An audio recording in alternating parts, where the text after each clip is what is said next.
All right. Oh, I think my computer's doing too much, Matt. I'm all choppy. That's okay. All right, let me get back to this so I can be ready to do that. All right, man. So just for recording purposes, just give me like 5 seconds of silence, and then I'll come in just so I can take out this fan noise, and then we'll get going. Okay. Sounds good. Good evening, everyone. Welcome back to another episode of Two Peas on a Podcast. I'm so glad that you were able to join us again this week, and I'm also very excited because I have a first-time guest on the show. And that's exciting in its own right, but it's extra exciting this week because it's Matt Neglia from the Next Best Picture podcast and just NBP in general. I've been a fan of his for several years. I follow him for all of my award season news. His website's awesome. His podcast is awesome. All of his information will be down below for you guys to check out if you're into that. Matt, welcome to the show, man. We've been Twitter friends forever, and finally here you are. Twitter friends forever. Bald guys with beards unite. That's right. Even though I'm covering mine up right now with a hat, I'm That's very, very happy to be here. Well, thanks, man. You know, like I said, it's very special to me because I've been following you for a while, and you have a great community over there, and they really get into award season, and I do too. So it's great to have an outlet because I can't really do that on my show so much. I do it a little bit more here on YouTube lately, but on my show, it's not really conducive to the Oscars. So I'm a patron of your show, and I love tuning in every week. So I really appreciate what you do over there, particularly during award season. It's awesome, man. I really appreciate that. It's like we don't take the time away from award season off. We're always constantly working, but whether you listen to us during award season or all year round, we're just very, very happy to be here doing what we do, and we really appreciate it. Absolutely, man. Now, my show is a top five show. So we do a fun top five countdown week after week. It's usually centered around movies, which obviously I had to have you on for a movie topic. So I threw a few of them at you over on Twitter a while back, and we settled on this one, and you were pretty much right away like, this is the one I want to do. So why don't you tell the folks what countdown we're doing tonight? We are doing our top A24 films. Yeah, our top five A24 movies. Now, something about A24 that I kind of wanted to say, and then you could probably help me articulate a little bit. But A24 is kind of interesting because they're a studio that's putting out these releases, especially in the last like 5 years or so, that are somewhat mainstream. Like the general audience can be drawn to a lot of them. And I don't want to give away any titles up top, Matt. I forgot to tell you that, but I like to keep them kind of under wraps in case they come up on our list. Okay. But as speaking in generalities, but they also really appeal to the critical community, which I know you're a part of, and kind of that film Twitter crowd because they kind of have that indie feel. But then they also kind of bring in some of these, some of the general audience too. Can you speak to that a little bit? I mean, why did you want to do A24 of all the ones I pitched to you? So it's been very interesting actually with A24 over the last couple of years. I and many others out there have recognized that they are not just a movie studio, they are a brand. Mm-hmm. And repping A24's merchandise or saying that you're a fan of A24 and the films that they put out and such, it's really been fascinating to me that they have become, in a way, like the Disney of independent film. Mm-hmm. And I just find that to be fascinating. It really They may is. not have the IP of stuff like Star Wars or Marvel, but for cinephiles who subscribe to, say, Martin Scorsese's version of cinema, Mm-hmm. A24 is delivering what cinephiles crave on a yearly basis, and not just with really hard-hitting dramas or horror films. They've also got comedies. They've got wholesome films that get nominated for awards. I mean, there's a real slate of variety there.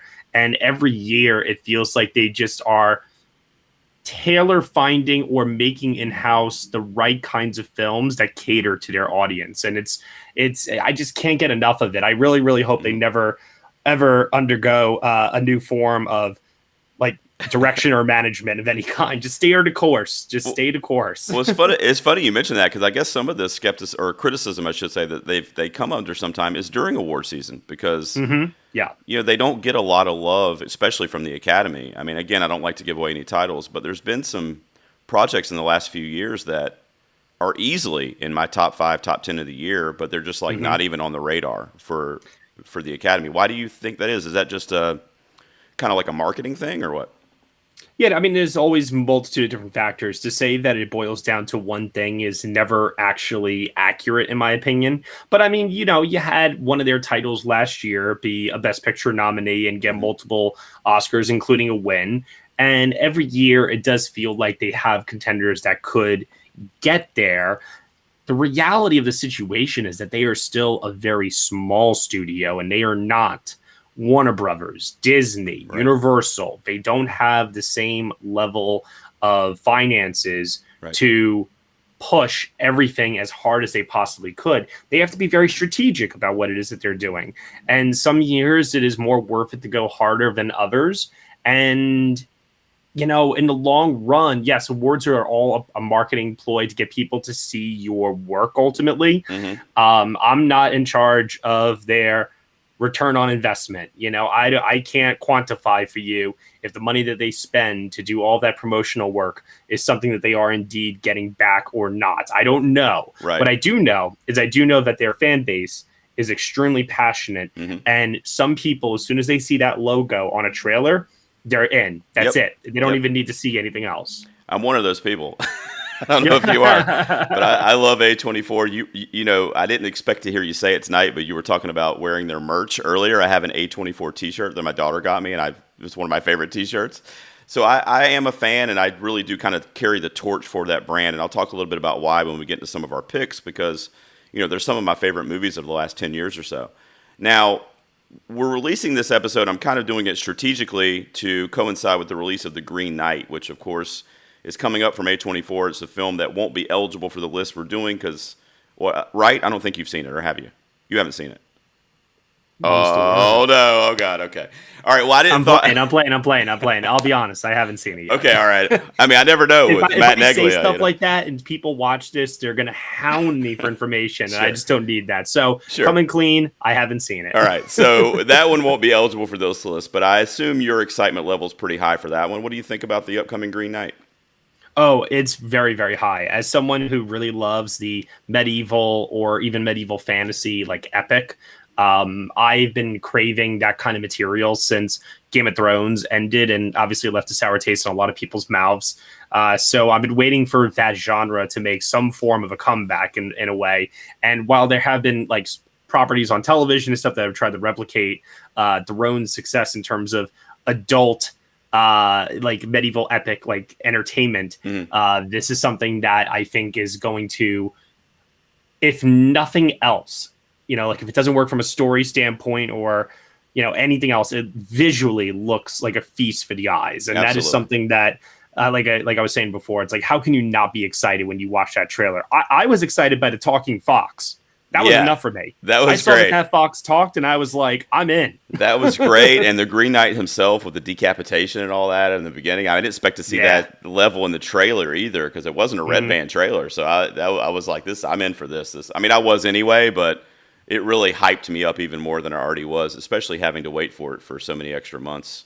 Totally. It was supposed to come out last year at South by Southwest during the spring, and it's been pushed off until the summer of this year. And yeah, I agree. The anticipation has made it pretty killer in terms of waiting for it. But, David Lowery, the director of that film, he's a filmmaker that I find to be just so fascinating in his trajectory and the types of choices that he has made. You look at all of his films and his filmography, and he never makes the same film twice. Right. So to see what he's going to do with this is something that, like I said before, whether you are a fan, aren't a fan, if you're just a movie fan in general, I think that there is reason to be excited for this project. Yeah, I agree. So the Green Knight kind of gave me the idea to do this because I am an A24 fanboy, so to speak. So I said, let me see what Matt Neglia is doing. So here we are. So we're going to do our top 5 films from A24.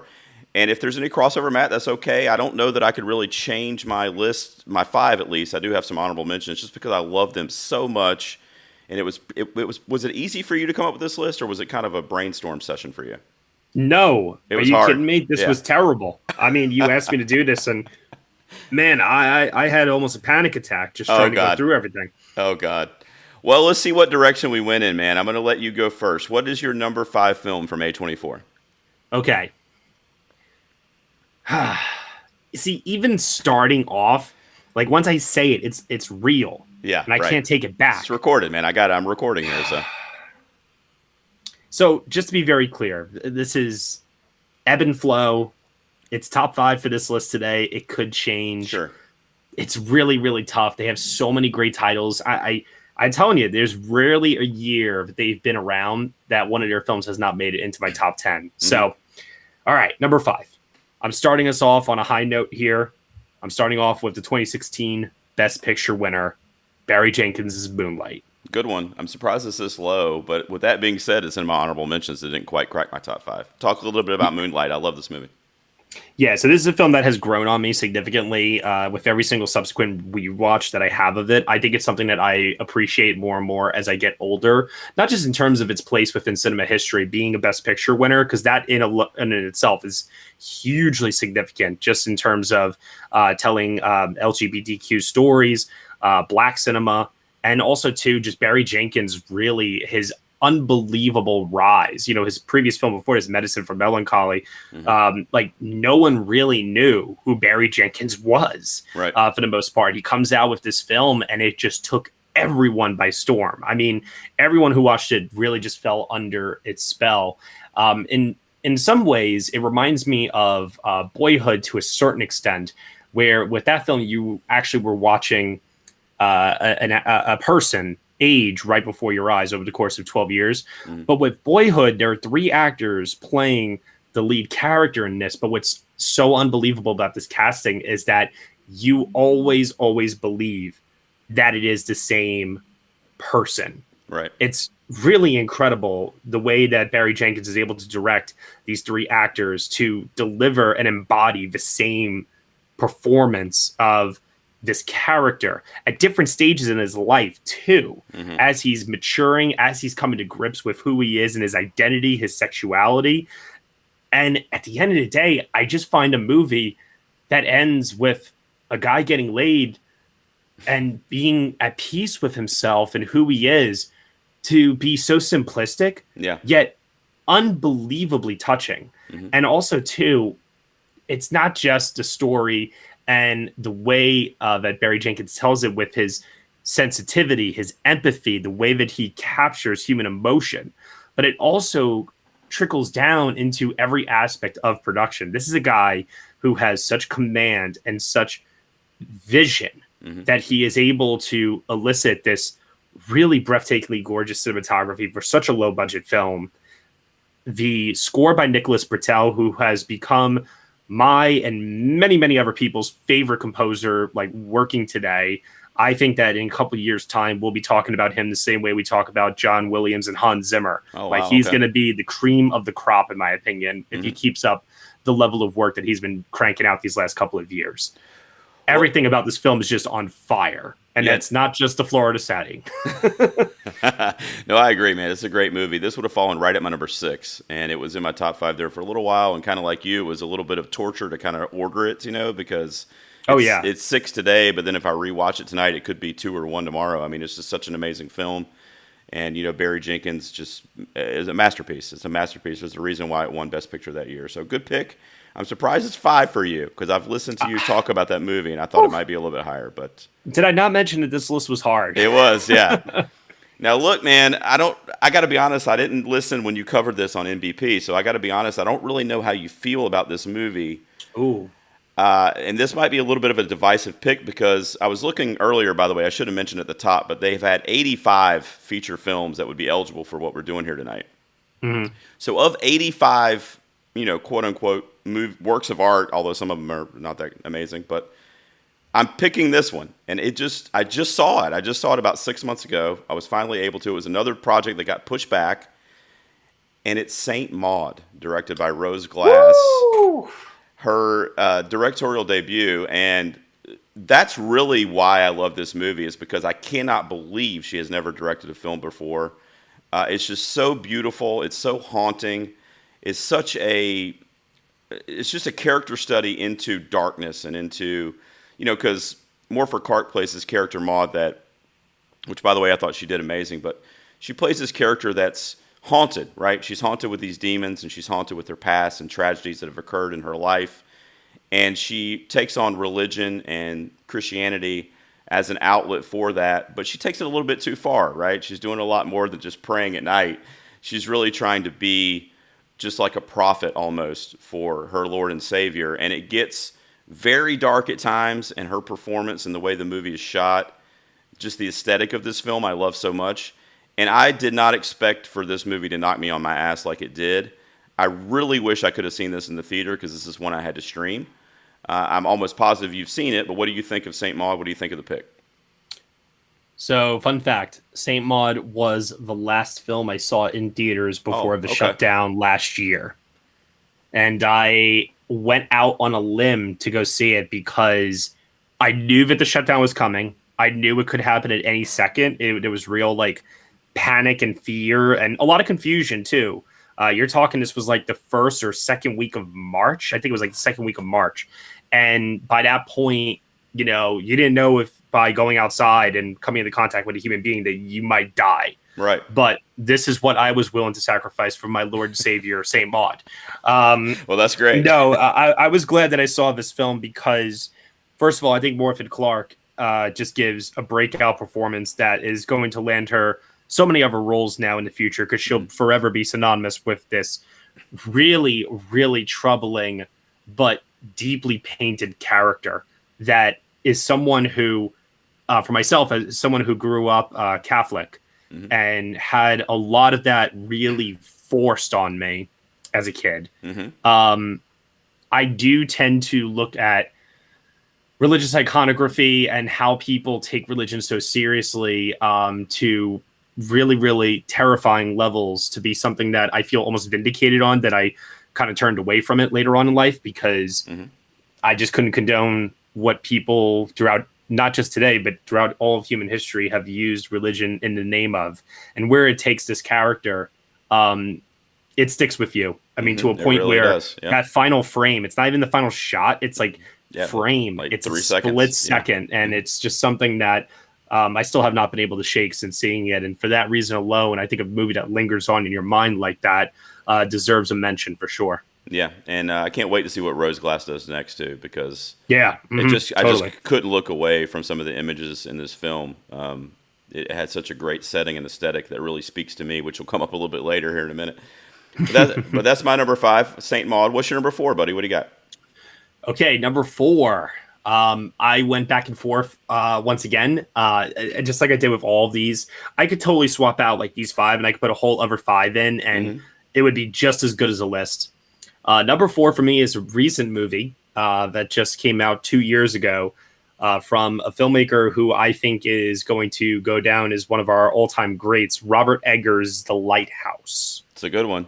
Starring Robert Pattinson and Willem Dafoe in a true two-hander. This is so play-like in the theatricality of it all and the way that these two actors bounce off of one another in this really enclosed, very wet, dark and cold setting. And the slow drip into madness is something that I think Eggers captures so beautifully. There's some really, really incredible imagery in this film. The cinematography was Oscar nominated. The black and white photography just looks so spellbinding that you really, really not only can't take your eyes off of it, but also too, I found it to be a really just fun exercise. Yeah. I've had debates with people over what the story is ultimately about, and I think that is also very, very fascinating when you think about outside of the surface level of what the actual plot is, just thematically what the story is getting at. Sure. I find that to be really, really great, and like I said, some of the imagery lends itself over to. I've heard these like really, really great comparisons and parallels to Greek storytelling and so on and so forth that I just find to be very intriguing. But realistically, if there's anything on the list here that for me is potentially, I don't want to say like fully, but potentially a style over substance pick, it's probably this one. But man, oh man, what style, what theatricality, and just Willem Dafoe, man. Oh. That man got buried alive for our entertainment. I don't know. Like I jokingly was saying when this film came out, I don't know if he had coffee grounds. thrown in his throat, or if it was Yeah, they actual did. dirt. I Turns think out I it was heard actual dirt. it was okay. I was going to say I think I Yeah. heard a discussion actually on your show about that. Somebody was saying maybe it was like Oreo crumbles, and somebody else was Something. saying Yeah, no, coffee ground. everybody, because nobody could believe that he went to those lengths, but he did. He did. And Pattinson, I think, delivered by far his best work in this film as well. I would agree. And the way that it's written in terms of the old language and the meticulous research that Eggers does, I think that's what sets him apart a lot from other filmmakers, is how incredibly detailed he is in capturing the time period, a sense of place, and who these people are, so that this way it's like you feel like you're watching something that does not feel like it was put on for our entertainment. It just feels so real. Yeah, you said really everything I was going to add on, and it just is such a like study into the art of filmmaking. This movie, like everything about this movie from like a technical standpoint, I'm just in awe of it. I mean, it's just like the cinematography, which it was nominated for, and the choices he made, the black and white, the 4:3. Like you said, having that kind of play aspect where they, it's a two-man show pretty much. And then even the sound and the sound design with that like the loud, storm, like in it distorted sound at the end with the light shining on Pattinson or whatever. It just left my mouth agape in the theater when I saw that the first time. So I think it's a great pick. I'll explain why I couldn't put it on my list, but everybody that listens to my show knows that I love The Lighthouse. It was in my top 5 of the year that year. So great pick. That's your number 4. My number 4, I should preface by saying, we know each other, Matt, but I don't know if you know, but horror is my favorite genre. I'm a big horror movie fan, and you can probably tell by some of my backdrop here when you tuned in on the call. But this might be the horror movie on my list, which is funny, but it's Bo Burnham's 8th Grade from 2018. Oh, man. There are some scenes in that movie that made me more uncomfortable than anything I've ever seen in my entire life. Yeah, that's the thing. You have this guy that was a YouTube star, that's a stand-up comedian, and he's making this movie that's such an intimate portrait of life at that age. And he's also doing it, it's a girl. The lead character's a female, too. So to me, it's just amazing that he was able to accomplish that, and such a real-world feel was able to be, established there, and we were able to buy it so much, or at least I did, and I know a lot of other people did as well. But Elsie Fisher, just an amazing job in that movie as this young girl. Josh Hamilton, the scene that they have together around the fire pit, one of the best scenes. I mean, I tear up every time I see it. And the movie, I jokingly said it was one of the better horror movies on my list, but it really did capture memories of, or I should say, harmful memories of a childhood. Things that made you feel uncomfortable, whether you were in your bathing suit at the pool with your friends around, or the different things that play out in this movie. It really like jarred those memories in me where I'm like, yeah, I remember that really sucked, the bullying or whatever. And I just think that's a testament to Bo Burnham's direction. Again, we were talking earlier at the top about A24 not getting a lot of love in award season. I feel like this was one that was criminally under the radar that year. That 2018 year was brutal for A24. That was God, I think about it often, and it hurts. It really still hurts to this day. But you're obviously a fan of this one, right? You like the pick?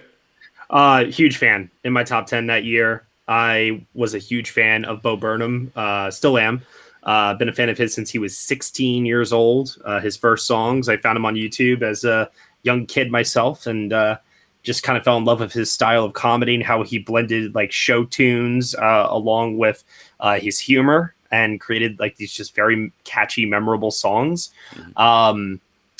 8th Grade, I think the reason why it works so well, much like Barry Jenkins, is that you could tell Bo Burnham just has such a deep empathy for not just this lead character, but also to what that generation is going through in terms of social media and getting lost in technology, and also how it is hurting the way that they socially not just interact with others, but how they socially position themselves in the world to actually become their future selves. Right. It's a really, really psychological film in that regard, and it's something that I like. Not only did it take me by surprise, but it's a film that I have found myself returning to actually a couple of times since then, and that's surprising considering, like I said, there are some scenes in this that even though I know it's going to happen, Bo Burnham just does such a good job of making me go, "Oh no." Oh no! Yeah. No! I'm just Right. like cringing in my keep watching it. Right, right. Well, that's my number 4, eighth grade. Lining up, at least, at least I know you. I didn't know how you felt about Saint Maud. I was pretty sure you were a fan of eighth grade, though. All right, man. So you had Moonlight and The Lighthouse. What is your number 3? Okay, so for number 3, I wanted to find a pick that was going to be one of their wholesome films that really wasn't so much a genre movie, but was more of like a slice of life kind of a film that had characters that you really could relate to, even if they were different from you in some ways. And the movie I ultimately settled on for this actually surprised me when I started comparing it to other films in A24's catalog. I was surprised at where this ended up for me, but I just have deep love and affinity for Greta Gerwig's Lady Bird. That's a good one. It was so close to cracking my top 5, and Saint Maud snuck in there as kind of, recency bias perhaps. But I love Lady Bird. Absolutely love this movie. I love so many different things about it. Talk a little bit about it before I jump in, though. Yeah, so I mean, with this film in particular, I think for me, the thing that I come back to time and time again is the relationship with Laurie Metcalf's character and how she resembles my own mother in a lot of ways. And for me, that's a personal connection. But outside of that, in terms of things that everybody can appreciate with it, I think Saoirse Ronan's performance in it is one of her best. I think that the screenplay is incredibly smart and really, really well written, not just in terms of its humor, but also in how it captures what can seemingly on the surface be very mundane, real world problems, but yet somehow still make them.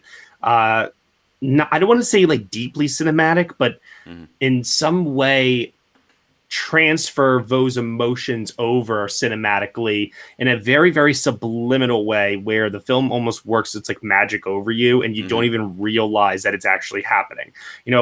Movies like Lighthouse, Moonlight, a couple other A24 titles, and just movies in general, they deploy a lot of tricks to get you to go, oh man, like I was so captivated by this and that because of its editing. It's also its music, its cinematography, etc. Lady Bird's not a movie that I reference when it comes to cinematography, editing, techniques, things of that nature. It is just solid writing, very, very, very strong direction. And direction doesn't always have to be so much a unique vision as much as it is taking every single element that sometimes we take for granted in terms of things like pacing, actors' performances, and putting all this together to make the film just flow so effortlessly with such entertainment, heightened emotion, and honestly a raw feeling of sincerity behind it. That to me, it's a movie that is not overstated, and that's the best compliment I could possibly pay it. Yeah, I agree 100%, and that's a good way to put it. It's kind of simple, but kind of deep at the same time, and I think that's kind of what you're saying. And that's how I found the movie I was talking about earlier, Minari. That's how I found that movie also to be last year, and that movie was duking it out with this one for this slot here. But I ultimately settled on Lady Bird in the end. Yeah, it's a great one. When's our girl Greta Gerwig going to get some love there? What do you think? I mean, she's got it. She should have been nominated like 3 times already, right? I've said this before. I will say it again. I think people need to calm down a little bit and just be a little patient, because unless if you have something that truly, truly breaks out, and I mean breaks out in a huge, major way early on in your career, I am thinking of like Barry Jenkins in Moonlight, but people forget he won producer, he won screenplay, he didn't win director. And I know for people, they want Greta Gerwig to win director. It's like, it feels almost like that if she were to win an Oscar for screenplay, like there would be people who would be saying it isn't enough. So, but my thought process with that is that what she's probably going to end up doing, and she's already on the verge of doing it right now as we speak, is she can go the route of someone like a Guillermo del Toro or Bong Joon-ho, where you build a filmography behind you.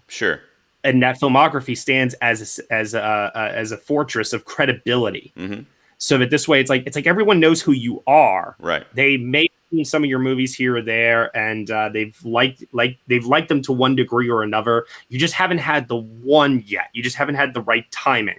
But your time is coming because you keep on delivering. You haven't delivered a stinker yet necessarily that is embarrassing, and then you have to kind of rebuild from there, you know? Right. Her track record's very good, right? Correct. I think her, and there are some other female directors, I think, that are doing this as well. And I think that she is going to get there. People forget she's only had 2 solo directing outings, and could it have happened? Sure, it could have happened, but this stuff is so random, so arbitrary, that a lot of times you just have to, like I said, it's just right time, right film, right moment. And those ingredients are not something that you can just will into existence and manufacture. Mm-hmm. Yeah, can't. I hear you. I hear you. I love her so much. She's a great actress too. It's like you look at like another great example when Martin Scorsese won the Oscar for The Departed. Does anyone here think that The Departed is Martin Scorsese's like best film or the movie he should have won the Oscar for? No. But he had built such, I mean, obviously he's an extreme example, but such credibility up until that moment, you know, that like, and I do think that if you don't get it that early in your career, think it's someone like Damien Chazelle who got it for his 3rd feature film, you know, I mean, I think it was. I think it may have been clouded a little bit too with all the political conversation that was going on at the time. You know, no women directors and Oscars so white and all that stuff was kind of blurring into the conversation too. So I do think you have a great point. I just love Greta Gerwig so much. Everyone I know loves her. Yeah, totally. I mean, and I think that she's a very, very gifted storyteller, and I think she'll get there eventually. I just, you know, like I said, right film, right time. Yeah. So far, both of her films that she's made have landed in my top 10s in their respective years. I have no doubt that if she continues on the same path that she's on, that she will get there. I agree, man. I can't wait for that day to happen because, like I said, I'm a big fan of hers. So Lady Bird was your number 3. Now, at the top of the show, you were talking about compiling your list, and you were saying you kind of almost had a panic attack coming up with your list. Well, I had a panic attack watching this movie. My number 3 is Uncut Gems from 2019, Safdie brothers, starring Mr. Adam Sandler in the lead role, a newcomer, Julia Fox, Lakeith Stanfield. A lot of great actors and actresses in this movie, but the Safdie brothers' like really manic style of filmmaking really speaks to me. It's almost like they like misedited it on purpose or something to like fuck with us. I don't know. It's really weird, but you know, a lot of quick jump cuts and quick shots, and like obviously the subject matter lends to what you're watching as well. I mean, I think back to a movie, There's a Good Time, that's very similar in that way, where it's just very like you're just so like worried about, you know, the characters in the movie and what's playing out on screen. And you watch this character in the movie that Sandler's playing, and you're like, you know, please don't do that. Please don't do that. Please don't do that. And then he does that. And then you have to kind of like go through the journey with him. But of course, you know, what would the movie be without those moments? So I understand that. But yeah, Uncut Gems I saw this in the theater, and I just remember thinking, I mean, everything from that opening credit sequence to just these different, you know, because it was such a realistically shot movie too, you know, on the streets of New York, and it had a very, you know, not a lot of the movies. Lady Bird, I would say, would fit in this category too, but it had that little like fly on the wall kind of perspective where you kind of feel like you're watching something real play out in front of you, and that's why, you know, that's another reason why I love Uncut Gems. I love the Safdies. So you know, they really speak to me in terms of their style of filmmaking. So this is my number 3, man. What do you think about this one? I think you've been a fan of this one since the beginning. Remind me. Or you kind of came back to it, right? Yeah. This was one of the most fascinating journeys I'd ever had with a movie. I saw it at the world premiere at the Telluride Film Festival, and when I was there, I'm pretty positive there were 2 things that happened. One was, I think, the sound in the auditorium. Yeah, I heard you tell this story. Yeah, that's right. Yeah, the sound in the auditorium, I maintain to this day, was too loud, and so all of that overlapping dialogue, how prevalent the score was, it made for such a grating experience for me that, and I felt bad because I had to review it, and the review that's up on the website to this day is like my initial walking out of the theater like reaction to the movie, and I feel very I feel bad about that because I saw the movie again a few months later. I think I saw it again maybe it wasn't a few months later. It might have been just a month later. But I saw it like in October or some time in early October. Safdies were there. Eric Borgenstein was there. A couple other people were there. Got to talk to the Safdies. They asked me, and I actually like got friendly with them that year, which was pretty cool because I've actually been a big fan of theirs for a while, coming from New York and being these independent filmmakers. Yeah. They didn't know that I actually used to sell them equipment at an old job that I used to work. Okay. All right. So I that was like my in and how I started a conversation with them. Yeah. But needless to say, I asked them, did you tinker around with the sound a little bit? Because it was a lot better this time around when I saw it the second time. And they like told me that at Telluride it wasn't like 100% done, and they had reworked just ever so slightly. In like I think like with the mixing or something. But needless to say, it was totally different. I remember I reviewed it on the podcast after that viewing, and then I saw it a third time after that. And by that point, it had skyrocketed to landing in my top 10 of the year because I found myself, like I said, just continuously wanting to go back to it. Right. Wanting to go back to that manic energy, wanting to go back to that stress, but also to appreciate what Adam Sandler was doing in that movie with that role, because that was something that we've seen Sandler, play dramatic before, but this is like his best work that he's ever done. It's such a perfect utilization of who he is as a actor. And, let's call it like it is. He's a little limited, in my opinion, in terms of what he could do as an actor. But just in terms of how they intended to use him and his fit with this character on the page, it just worked. Yeah. I'm very, very viciously entertained by this movie every single time now that I watch it, which is such a far cry from the first time that I saw it. And I was annoyed. I had a headache. Yeah. I was just. It was probably like me with Tenet last year. It also didn't help too that when I saw it, all these people were walking out of the screening, and so in a way, it's like I almost felt like justified. So I thought to myself, man, if I didn't like it as much as I did, and I saw people walking out, I guess they didn't like it too. So when I saw it got these amazing reviews, I was like, all right, it's just initial reactions. We'll see what happens, and then it continued to do well. And that's what made me want to go back and check it out. Cause I was like, you know what, whenever that does happen, sometimes I do question, what frame of mind was I in? What circumstances was I watching it in within the theater? Was there somebody in the theater that was making my experience bad, et cetera, et cetera, et cetera? Right. And I will revisit films when I'm noticing that it's potentially possible that something like that was impacting like the my viewing experience. The surroundings completely. Like I saw, just really quick, I saw The Front Runner, the Jason Reitman film with Hugh Jackman, the same day as that the CNN buildings and the Clintons and the Obamas were all being like threatened on the news. So this movie that like came out with its themes and such just weren't sitting well with me that day. Right. And I saw it a little bit later on, and I was like, okay, it's still not great, but I liked it a little bit more at least. And there have been a couple of instances where that's happened before. Sure. Yeah, sure. I can understand that. One cool story about Uncut Gems, you probably know this already. I don't know how many of the listeners might not know it though, but Adam Sandler went on the Dan Patrick Show. It's a buddy of his that does like the sports talk show. And he went on there and he was telling the story about Uncut Gems and getting cast for that. And I guess the Safdies waited like 7 or 8 years to get Sandler, and they kept going to play basketball with him and like street ball with him in New York and stuff. And they played basketball with him for like 8 years trying to talk him into doing this movie.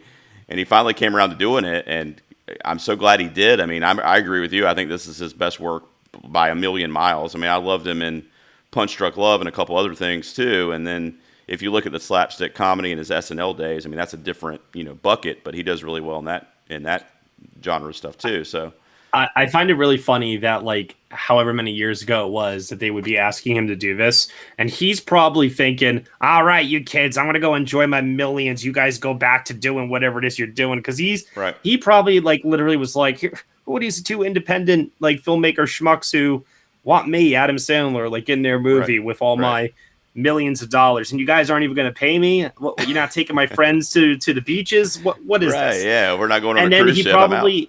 He probably saw Good Time or Heaven. Oh my God, why am I drawing a blank right now? Heaven. Oh God, why I got to look it up now. It's going to kill me. Heaven Only.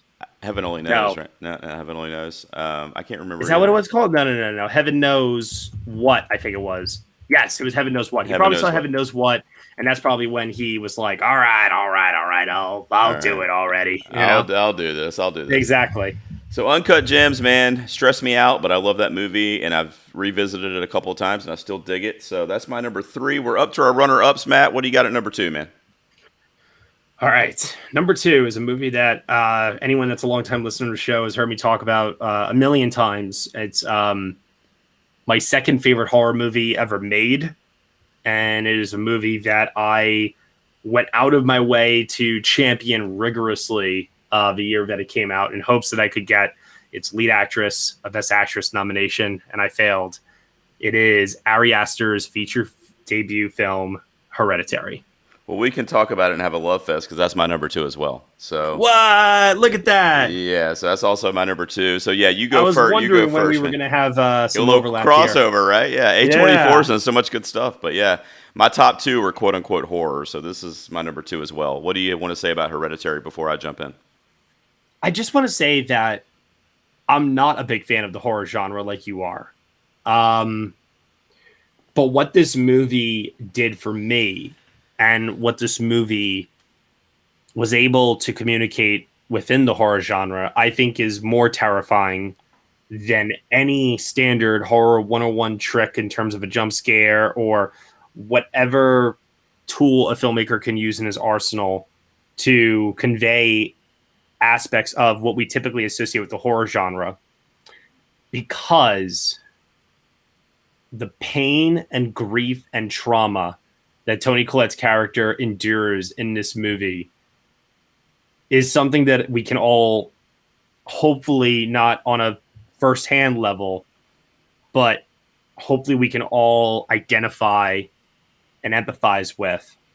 Mm-hmm. And something that it scares the living hell out of me. Like, I don't have kids. I've got 2 younger sisters, but even friends, extended family, anything like that. Sure. The very idea of having to imagine something like that happening to them that happens to like her daughter in this film, Mm-hmm. or even what happens with her mom and this fear that something has been passed down from her mom to her family, whether it be mental illness, a disease. That's that kind of real world terror, Right. You know, that's that real shit right there. Right, and you're right, man. I mean, you know, I'm sure you were going to touch on it too, and it kind of goes along with what you're saying. But the reason why that affects you and I and other people that rank this movie so high is Toni Collette's portrayal of that damaged mother and that tortured mom going through these different tragedies in her life. I mean, I do have kids. I have 3 children, and they're all different ages. I'm a psychomaniac, but I have a 2-year-old, a 7-year-old, and almost a 20-year-old. So I'm all over the place. Jesus. So I'm dealing with my own range of emotions. I'm sure I'll be the Man's topic of a keeping movie busy. someday. Yeah. But right, I mean, Toni Collette really just, and that's not to take away any of the other performances in the film because they're all great too, but she just really sells that grief, you know, because this is really, and he did it with Midsummer too, but it's a story about dealing with grief. You know, Yep. the opening to, and I'm assuming you're not going to have 2 Astor films back to back, but the opening to Midsummer, for example, that first, 15 minutes or whatever, that's hard to watch. I mean, that is a very totally. like torturous familial tragedy that you're literally witnessing like in real time. And he like puts you there and forces you into that uneasiness and that awkwardness of the situation. And he does that in Hereditary to tremendous effect too. Namely, in the scene you're talking about with the daughter on the ride home. I mean, you're in that car in silence with the brother. That's the thing. I've been in car accidents before, and when you're in shock, you are in shock, and the Right. way that he reacts, Alex Wolff, to that moment is so incredibly realistic. That once again, that's what horrifies me, is that Ari Aster didn't go for conventional movie cheap tricks to elicit horror from the audience. He decided to show real world reactions by people who, if this actually happened, this is how they would behave. And it just really not only cut deep into my bones, but it probably penetrated my bones and into my soul and sucked everything out of me simultaneously. I remember stumbling out of the theater at Sundance when I saw this. I was clutching my notebook to my chest because I was just so struck by this film. I was shooketh. It was a really affecting film, absolutely. How'd you feel about the last act? You know, it fell apart for a lot of people. A lot of the criticism I've seen is that all that stuff that kind of comes flying at you at the last act. Did that work for you? I thought, like, okay, this is what like actual horror fans are, you know, here for. I liked it. Yeah. I was there for it. I still thought that there were some very creative things being done in that final sequence. Mainly the famous shot of her on the ceiling, which is one of the most terrifying shots in any horror film ever. Haunting, absolutely. And then even too, the last couple of seconds of the film when he goes up into the clubhouse, there is an extra added layer of WTF-ness to that moment that makes you want to go back and rewatch the movie then. Right. To kind of maybe understand a little bit better, what does it all mean? What is going on? I mean, sure, you could probably maybe get it all from a first viewing, but I did think that it added an extra layer to what the movie was ultimately putting forth in terms of the pagan aspects and you know, the I don't want to call it witchcraft, but like whatever it was that was going on there, the ritualistic aspects of it all. Sure. So there was a lot to unpack there, and I was very, very fortunate enough in my praise for this film to get to meet Ari Aster, talk with Ari Aster. Awesome. I've seen him at a couple of events here in New York since then, and I always think, oh, he's not going to recognize me. He's not going to remember. He always remembers me, and I'm just like, all right, that's really cool, man. He's a filmmaker that I am very invested in terms of what he's going to do moving forward. And he has indicated before that he is done with in the horror genre. Exploring, grief within the horror genre, and he's moving on to other things, and I can't wait to see what he does. Yeah, I'd heard musicals, right? A musical. He really wants to do one. Yeah. He's one of my favorite young filmmakers easily. I mean, he's easily in my top 5 like currently like actively making new movies right now. I love him, and I'm going to talk about the other one at my number 1 here in a minute. But that was also my number 2, Hereditary. And just to give a quick shout out, I also love Midsommar. I think that is also a very beautiful tale of grief, and you know, you don't get a horror movie shot in broad daylight 90% of the movie very often. So the colors in that movie, Florence Pugh's performance. I just wanted to kind of give a quick shout out to that because I kind of like them both equally, but Hereditary really affected me a lot more than Midsommar did. So that's also my runner-up. What's your number 1, man? I'm excited. Let's see what your number 1 A24 film is, man. And number 1 for me is a movie that I knew when I saw it, I was watching something special.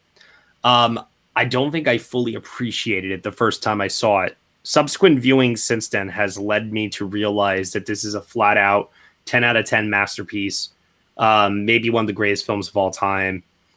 A movie that had a very, very deep impact on my life early on. And just in regards to my cinematic journey was 2001: A Space Odyssey by Stanley Kubrick. And a lot of that had to do with the existentialism of it all and getting me to ask questions about the universe, questions about myself, questions about humanity. This movie just inspired me to look both inward and outward so much. And I've had movies that have done that since then, but I think the movie that has come closest since is David Lowery's A Ghost Story. Oh, okay. Interesting pick. I didn't see this coming. I didn't know this. Oh my God, I feel like I should have known this. I do like this movie a lot too. Yeah, because like I said, when I saw it the first time, I think that is the kind of film that you cannot peg it down after just one viewing. You got to give it some time to sit with you. And I'm glad that I did, and I'm glad that I also had a chance to review it finally on our podcast sometime later as well. And even since then, I've watched it again since, and it just continues to climb up in esteem for me, where it's one of my top favorite films of the decade. And as years go on, as I get older, as I start questioning the meaning of life, what lies beyond life for me, was my life meaningful? Was it worthless? Did I have any kind of an impact? These are all things that continue to drive me forward in terms of just kind of doing what I do on a daily basis by talking about this art form to get people to also ask similar questions as I ask as well. And A Ghost Story, I think, is tremendous fuel for such incredible discussion. So that is why it is number one on that list, because when it just comes to a pure conversational starter that can literally drift off into so many different topics and can also get really, really deeply personal and psychological then with you as an individual conveying something very deep and true about yourself. Mm-hmm. This movie has the ability, I think, to bring that out of you. Sure. Yeah, I agree, man. This is a pick that I didn't see coming, but I love this movie, so I'm glad it got a shout out. What remind me, I only saw it the one time, remind me what the divisive scene was with her on the kitchen floor, right? It plays out for like... She's eating a pie for 6 minutes. Eating a pie for like 6 minutes. So you were... And the camera just holds on her for that time. So that's a choice by Lowry, obviously. So you dug that, or did you have to kind of think about it later? Because I know a lot of people talked about that. Come on, there's... there's movies of French women cleaning their apartments for 4 hours long, and it's amazing cinema. Right. No, I'm not. I'm being funny, but realistically, the reality of like that kind of a scene for me is one, it's relatable. That's number one. Yeah. Number two is that it shows that in such detail, not in terms of it being shot in like close-ups or anything. It is a wide shot, fully unbroken, and it just lets it play out the way that life plays out. True. It's like, what does Alfred Hitchcock say? Film is life with the boring bits cut out. Well, A Ghost Story has a quote-unquote boring bit like that left in there, but in a lot of ways, that is life. And I think that the film expertly blends elements of the cinema with the real world to create something, like I said, that's very transcendent. The more and more I think about it, the more I revisit it, the more I'm just continuously impressed by it. And I think it's like, I really do think it's one of those game changer films that comes along like once in a generation. Right. I feel like it's fair to say it's probably underseen, though, right? Very. Yeah, unfortunately. Very much so. Unfortunately, but yeah, I agree with you. All right, man, great pick. A Ghost Story. I didn't see it coming, but it's a great pick. That's your number one. I'm going to have you wrap up your list in a minute, but before we do that, I'll talk about my number one. So my number one is a horror movie, not to shock anyone, and it is from 2015. It's The Witch. Nice. By Robert Eggers. I was chomping at the bit earlier when you mentioned him for The Lighthouse, but there's so many different reasons why this is my favorite A24 movie, and actually this is the only movie that would have even been considered for this list that would fall in my like top 20 or 25 of all time. This movie just really captured the horror genre. So it captured, kind of let us salivate a little bit with some of that stuff, some of the supernatural stuff that plays out in the movie. Black Phillip, fucking haunt your dreams in this movie.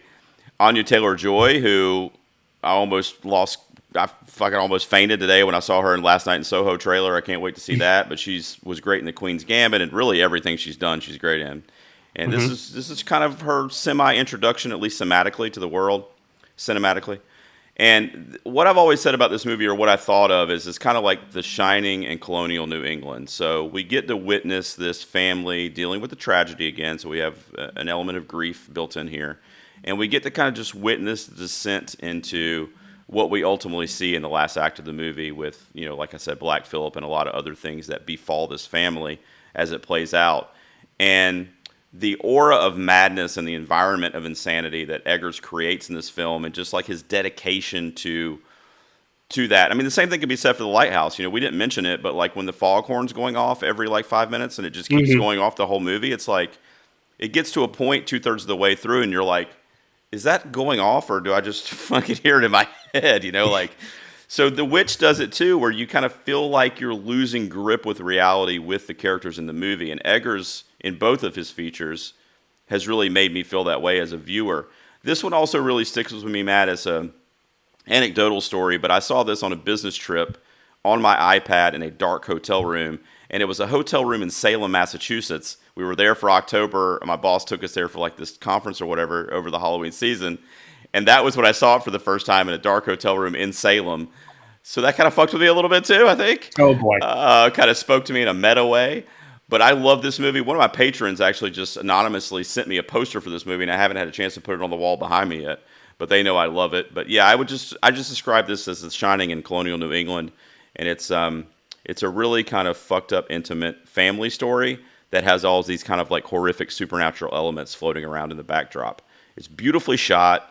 You know, we mentioned Ari Aster, but Robert Eggers is also easily one of my top 5 filmmakers right now. Is it The Northman that's come out this year, right? The Northman? No, it's coming out April of 2022 now. Oh, okay, they pushed it back. Yeah, speaking of Anya Taylor-Joy again, I'm very excited for that movie as well. So anything he does, I'm there. I think he has Bjork playing a witch in that movie, from what I hear. That is true. So I can't wait for that. But yeah, I love him. I love this movie. It's my number 1. Are you surprised? How do you feel about it? You said you're not a huge horror fan, so what do you think of The Witch? Oh no, The Witch is an exception. That also made it into my top 10 that year as well. I have a thing. I'm not a true horror fan, like as I mentioned before, but I do have a thing for the way that A24 does their horror films. I'm also a fan of It Comes at Night. Is another A24 horror film that I was also a fan of. The Witch was a movie that was close to making this list for me.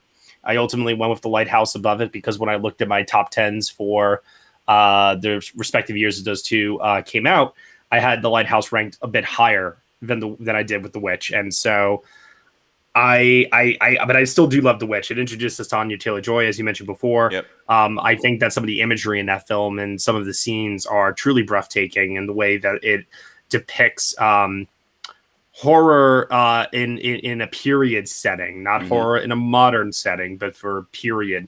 Right. And once again, realistically, I mean, the research that he did for this movie is unparalleled, and it's such a small film too. Small cast, very, very limited in its locations. It's a true independent film, and one of the best that I have seen to come out of Sundance, and also too from a feature filmmaking debut as well. I was so super excited when I initially saw it, and I could not wait to see what he would do next. And after The Lighthouse, and obviously what we've seen on paper with the Northman sight unseen in terms of a trailer or anything like that, but just he's going to be tackling Vikings next. Are you kidding me? Right. That's what I mean. He just really is just committed to the craft, man. He just really impresses me what he's been doing in movie making, because and to be so new at it. I mean, he just started. I mean, he's only had 2 features, and both of them have blown me away. So The Witch is easily one of my favorite movies of all time. So I knew as soon as we were doing this list that it was going to be most likely number 1, and here we are. So as my number 1. All right, Matt, I'll tell you what we're going to do, man. We're going to take a quick promo break, all right? And then when we come back, we're going to wrap up our top 5s, just remind everybody what we had, and then we'll see what honorable mentions that we're going to shout out that didn't make our list, okay? So we'll be back in just a minute. All right, man, Matt, give me 1 second because I'm going to pour my other beer, and I'm going to see if we have any comments. But I wasn't... I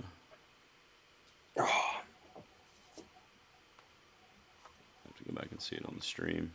All right, give me just 1 second to pour this beer, buddy, and then we'll come back in. No problem.